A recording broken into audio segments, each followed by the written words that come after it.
हरे कृष्णा, राधे राधे। सभी भक्तों को सादर प्रणाम। भक्तों, आप नियमित हमारे चैनल पर प्रातः 6 बजे भादव मास महात्म की कथाएं श्रवण करते हैं। साथ ही प्रातः 6:30 बजे श्रीमद् भागवत पुराण की कथाएं भी श्रवण करते हैं। सभी वारों की कथाएं, तिथि ज्ञान इत्यादि की जानकारी भी आपको हमारे चैनल के माध्यम से दी जाती है। भक्तों, यदि अभी तक आपने चैनल को सब्सक्राइब नहीं किया है तो अवश्य ही कर लें। साथ ही बेल आइकन भी प्रेस कर लें, जिससे आने वाले हर नए वीडियो का नोटिफिकेशन आपको समय पर मिल सके। भाद्रपद मास महात्म के कल के अध्याय में आपने भारत वर्ष का वर्णन, कोण आदित्य की महिमा की कथा का रसपान किया था। भक्तों, आज के इस अध्याय में भगवान सूर्य की महिमा की कथा का रसपान करेंगे। तो चलिए भक्तों, वीडियो शुरू करते हैं। मुनियों ने कहा, सूर्यश्रेष्ठ, आपने भोग और मोक्ष प्रदान करने वाले भगवान भास्कर के उत्तम क्षेत्र का जो वर्णन किया है वह सब हम लोगों ने सुना। अब यह बताइए कि उनकी भक्ति कैसे की जाती है और वे किस प्रकार प्रसन्न होते हैं। इस समय यही सब सुनने की हमारी इच्छा है। ब्रह्मा जी बोले, मन के द्वारा इष्ट देव के प्रति जो भावना होती है उसे ही भक्ति और श्रद्धा कहते हैं। जो इष्ट देव की कथा सुनता उनके भक्तों की पूजा करता है तथा अग्नि की उपासना में संलग्न रहता है वह सनातन भक्त है। जो इष्ट देव का चिंतन करता, उन्हें ही मन लगाता, उन्हीं की पूजा में रत रहता, उन्हीं के लिए कर्म करता, वह निश्चय ही सनातन भक्त है। जो इष्ट देव के लिए किए जाने वाले कर्मों का अनुमोदन करता, उनके भक्तों में दोष नहीं देखता, अन्य देवता की निंदा नहीं करता, सूर्य के व्रत रखता तथा चलते फिरते, टहलते, सोते, सूंघते और आँख खोलते मीचते समय भगवान भास्कर का स्मरण करता है, वह मनुष्य अधिक भक्त माना गया है। विज्ञ पुरुष को सदा ऐसी ही भक्ति करनी चाहिए। भक्ति, समाधि, स्तुति और मन से जो नियम किया जाता है और जो ब्राह्मणों को दान दिया जाता है उसे देवता, मनुष्य और पितर सभी ग्रहण करते हैं। पत्र, पुष्प, फल और जल जो कुछ भी भक्ति पूर्वक अर्पण किया जाता है उसे देवता ग्रहण करते हैं, परंतु वे नास्तिकों की दी हुई वस्तु स्वीकार नहीं करते। नियम और आचार के साथ भाव शुद्धि का भी उपयोग करना चाहिए। हृदय के भाव को शुद्ध रखते हुए जो कुछ किया जाता है वह सब सफल होता है। भगवान सूर्य के स्तवन, जप, उपहार, समर्पण, पूजन, उपवास और भजन से मनुष्य सब पापों से मुक्त हो जाता है। जो पृथ्वी पर मस्तक रखकर भगवान को नमस्कार करता है वह तत्काल सब पापों से छूट जाता है। इसमें तनिक भी संदेह नहीं है। जो मनुष्य भक्ति पूर्वक सूर्य देव की प्रदक्षिणा करता है उसके द्वारा 7 द्वीपों सहित पृथ्वी की परिक्रमा हो जाती है। जो सूर्य देव को अपने हृदय में धारण करके केवल आकाश की प्रदक्षिणा करता है उसके द्वारा निश्चय ही संपूर्ण देवताओं की परिक्रमा हो जाती है। जो षष्ठी या सप्तमी को एक समय भोजन करके नियम और व्रत का पालन करते हुए सूर्य देव का भक्ति पूर्वक पूजन करता है उसे अश्वमेध यज्ञ का फल मिलता है। जो षष्ठी अथवा सप्तमी को दिन रात उपवास करके भगवान भास्कर का पूजन करता है वह परम गति को प्राप्त होता है। जब शुक्ल पक्ष की सप्तमी को रविवार हो उस दिन विजया सप्तमी होती है। उसमें दिया हुआ दान महान फल देने वाला होता है। विजया सप्तमी को किया हुआ स्नान, दान, तप, होम और उपवास सब कुछ बड़े बड़े पातकों का नाश करने वाला है। जो मनुष्य रविवार के दिन श्राद्ध करते और महातेजस्वी सूर्य का यजन करते हैं उन्हें अभीष्ट फल की प्राप्ति होती है। जिनके समस्त धार्मिक कार्य सदा भगवान सूर्य के उद्देश्य से होते हैं उनके कुल में कोई दरिद्र अथवा रोगी नहीं होता। जो सफेद अथवा पीली मिट्टी से भगवान सूर्य के मंदिर को लीपता है उसे मनवांछित फल की प्राप्ति होती है। जो निराहार रहकर भांति भांति के सुगंधित पुष्पों द्वारा सूर्य देव का पूजन करता है उसे अभीष्ट फल की प्राप्ति होती है। जो घी अथवा तिल के तेल से दीपक जलाकर भगवान सूर्य की पूजा करता है वह कभी अंधा नहीं होता।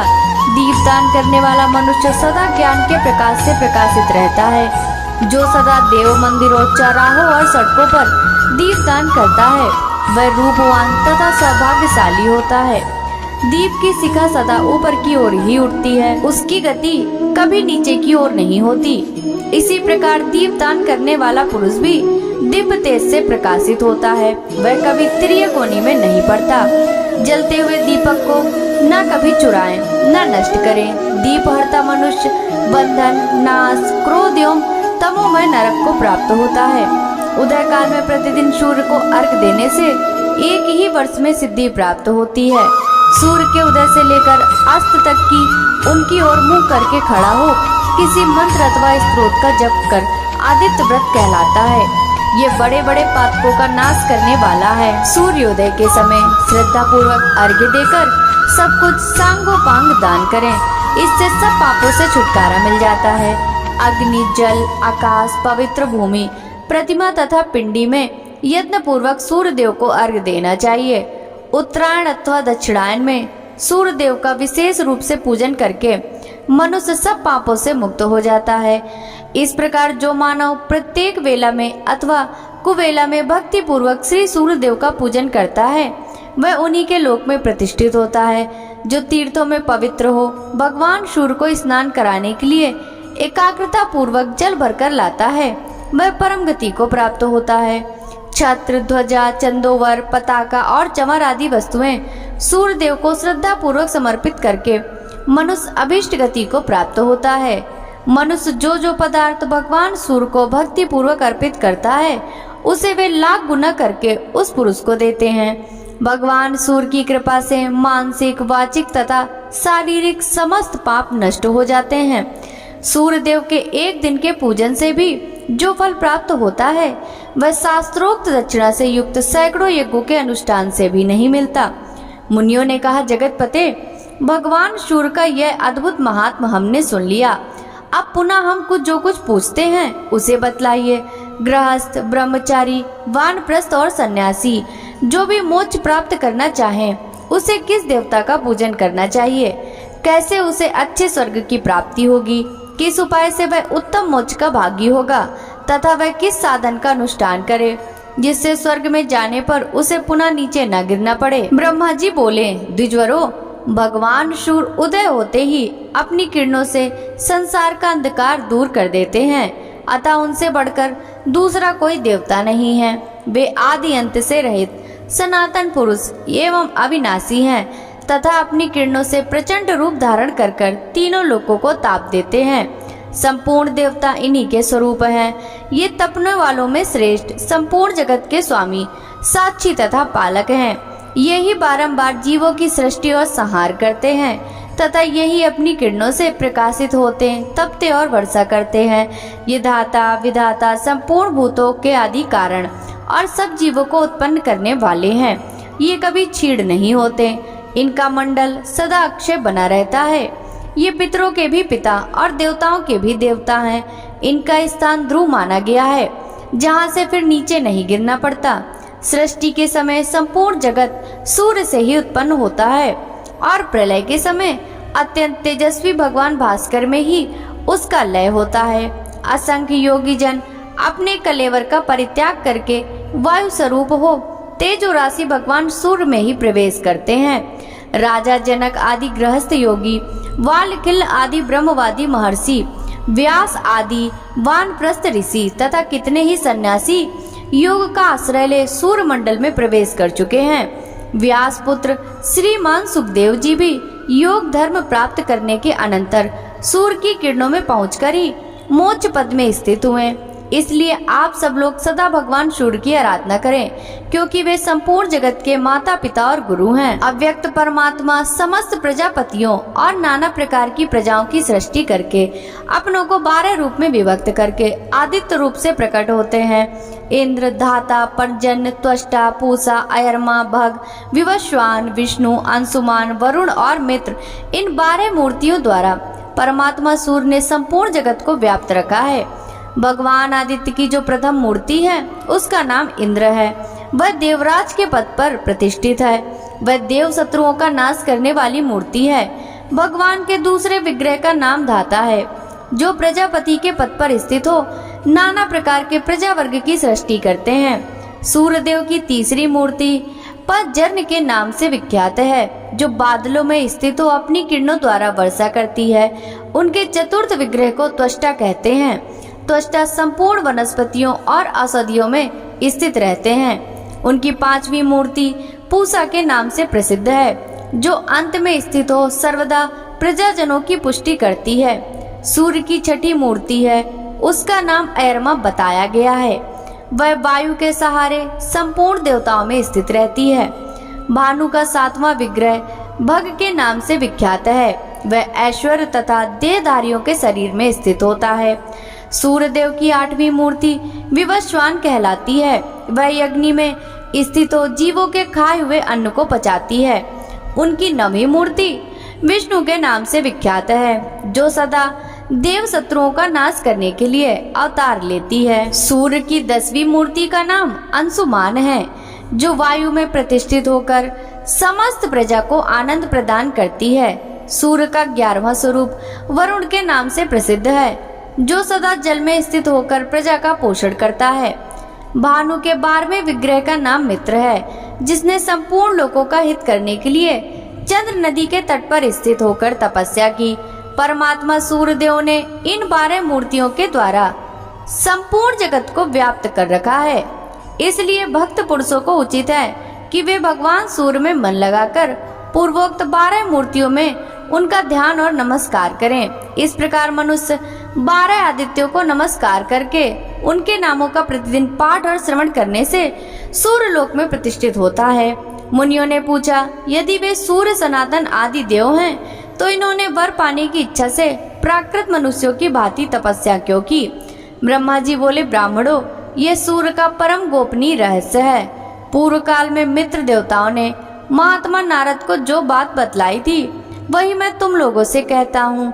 एक समय की बात है, अपनी इंद्रियों को वश में रखने वाले महायोगी नारद जी मेरुगिरी के शिखर से गंधमादन नामक पर्वत पर उतरे और संपूर्ण लोकों में विचरते हुए उस स्थान पर आए जहाँ मित्र देवता तपस्या करते थे। उन्हें तपस्या में संलग्न देख नारद जी के मन में कौतूहल हुआ। वे सोचने लगे, जो अक्षय, अविकारी, व्यक्त रूप और सनातन पुरुष है, जिन महात्माओं ने तीनों लोकों को धारण कर रखा है, जो सब देवताओं के पिता एवं परों से भी पर हैं, वे किन देवताओं अथवा पितरों का यजन करते रहे हैं और करेंगे।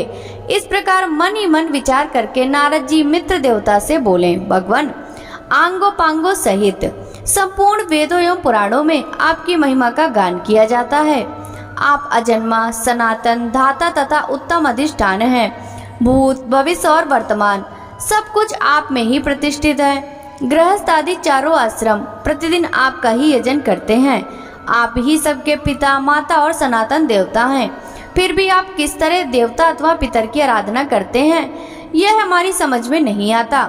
मित्र ने कहा, ब्राह्मण, यह परम गोपनीय सनातन रहस्य कहने योग्य तो नहीं है, परंतु आप भक्त हैं, इसलिए आपके सामने मैं उसका यथावत वर्णन करता हूँ। वह जो सूक्ष्म, अविज्ञ, अव्यक्त, अचल, ध्रुव, इंद्रिय रहित, इंद्रियों के विषयों से रहित तथा संपूर्ण भूतों से पृथक है, वही समस्त जीवों का अंतरात्मा है। उसी को क्षेत्रज्ञ भी कहते हैं। वह तीनों गुणों से भिन्न पुरुष कहा गया है। उसी का नाम भगवान हिरण्यगर्भ है। वह संपूर्ण विश्व का आत्मा, सर्व और अक्षर माना गया है। उसने इस एकात्मक त्रिलोकी को अपने आत्मा के द्वारा धारण कर रखा है। वह स्वयं शरीर से रहित है, किंतु समस्त शरीरों में निवास करता है। शरीर में रहते हुए भी वह उसके कर्मों से लिप्त नहीं होता। वह मेरा, तुम्हारा तथा अन्य जितने भी देहधारी हैं, उनका भी आत्मा है, सबका साक्षी है, कोई भी उसका ग्रहण नहीं कर सकता। वह सगुण, निर्गुण, विश्व रूप तथा ज्ञान गम्य माना गया है।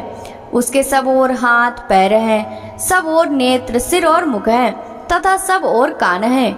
वह संसार में सबको व्याप्त करके स्थित है। संपूर्ण मस्तक उसके मस्तक, संपूर्ण भुजाएं उसकी भुजाएं, संपूर्ण पैर उसके पैर, संपूर्ण नेत्र उसके नेत्र एवं संपूर्ण नासिकाएं उसकी नासिका हैं। वह स्वेच्छाचारी है और अकेला ही संपूर्ण क्षेत्र में सुख पूर्वक विचरता है। यहाँ जितने शरीर हैं वे सभी क्षेत्र कहलाते हैं। उन सबको वह योगात्मा जानता है, इसलिए क्षेत्र कहलाता है। अव्यक्तपुर में शयन करता है, अतः उसे पुरुष कहते हैं। विश्व का अर्थ है बहुविध। वह परमात्मा सर्वत्र बतलाया जाता है, इसलिए बहुविध रूप होने के कारण वह विश्व रूप माना गया है। एकमात्र वही महान है और एकमात्र वही पुरुष कहलाता है। अतः वह एकमात्र सनातन परमात्मा ही महापुरुष नाम धारण करता है। वह परमात्मा स्वयं ही अपने आप को 100,000 लाख और करोड़ों रूपों में प्रकट कर लेता है। जैसे आकाश से गिरा हुआ जल भूमि के रस विशेष से दूसरे स्वाद का हो जाता है, उसी प्रकार गुणमय रस के संपर्क से वह परमात्मा अनेक रूप प्रतीत होने लगता है। जैसे एक ही वायु समस्त शरीरों में 5 रूपों में स्थित है, उसी प्रकार आत्मा की भी एकता और अनेकता मानी गई है। जैसे अग्नि दूसरे स्थान की विशेषता से अन्य नाम धारण करती है, उसी प्रकार वह परमात्मा ब्रह्मा आदि के रूपों में भिन्न भिन्न नाम धारण करता है। जैसे एक दीप हजारों दीपों को प्रकट करता है, वैसे ही वह एक ही परमात्मा हजारों रूपों को उत्पन्न करता है। संसार में जो चराचर भूत है वे नित्य नहीं है, परंतु वह परमात्मा अक्षय अप्रेम तथा सर्वव्यापी कहा जाता है। वह ब्रह्म सदा शत्रु रूप है। लोक में देव कार्य तथा पितृ कार्य के अवसर पर उसकी पूजा होती है। उससे बढ़कर दूसरा कोई देवता या पितर नहीं है। उसका ज्ञान अपने आत्मा के द्वारा होता है, अतः मैं उसी सर्वात्मा का पूजन करता हूँ।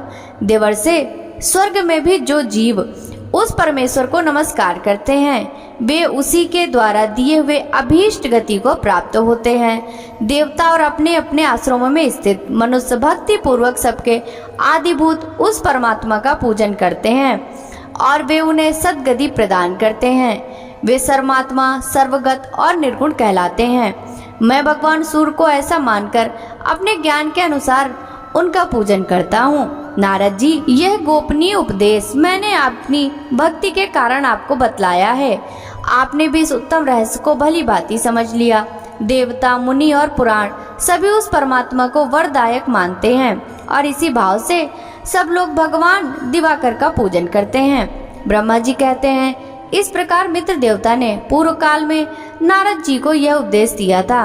भानु के उपदेश को मैंने आप लोगों से कह सुनाया। जो सूर्य का भक्त ना हो उसे इसका उपदेश नहीं देना चाहिए। जो मनुष्य प्रतिदिन इस प्रसंग को सुनता और सुनाता है, वह निसंदेह भगवान सूर्य में प्रवेश करता है।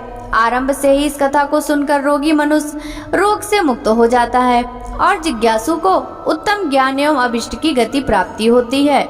मुनियों, जो इसका पाठ करता है वह जिस जिस वस्तु की कामना करता है उसे निश्चय ही प्राप्त कर लेता है।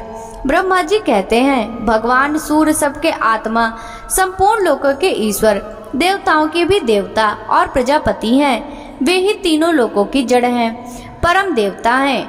भक्तों, आगे की कथा का रसपान हम कल के अध्याय में करेंगे। भाद्रपद मास महात्म्य के अंतर्गत सूर्य की महिमा की कथा आपको अच्छी लगी हो तो इस वीडियो को लाइक कर ज्यादा से ज्यादा भक्तों के साथ शेयर कीजिएगा। साथ ही वीडियो के कमेंट बॉक्स में जय सूर्य देवता की जरूर लिखिएगा। आपसे मिलते हैं भाद्रपद मास महात्म्य के अंतर्गत आगे की कथाओं के साथ। तब तक सभी भक्तों को हरे कृष्णा, राधे राधे, हर हर महादेव।